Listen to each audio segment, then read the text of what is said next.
أعوذ بالله من الشيطان الرجيم. بسم الله الرحمن الرحيم. الذين يأكلون الربا لا يقومون إلا كما يقوم الذي يتخبطه الشيطان من المس، ذلك بأنهم قالوا إنما البيع مثل الربا وأحل الله البيع وحرم الربا. فمن جاءه موعظة من ربه فانتهى فله ما سلف وأمره إلى الله، ومن عاد فأولئك أصحاب النار هم فيها خالدون.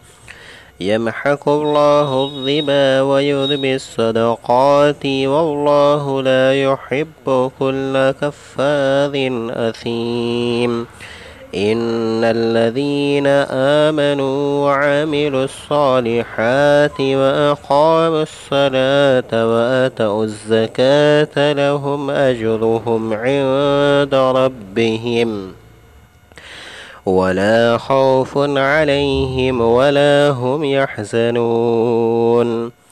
يا أيها الذين آمنوا اتقوا الله وذروا ما بقي من الربا إن كنتم مؤمنين، فإن لم تفعلوا فأذنوا بحرب من الله ورسوله، وإن تبتم فلكم رؤوس أموالكم لا تظلمون ولا تظلمون.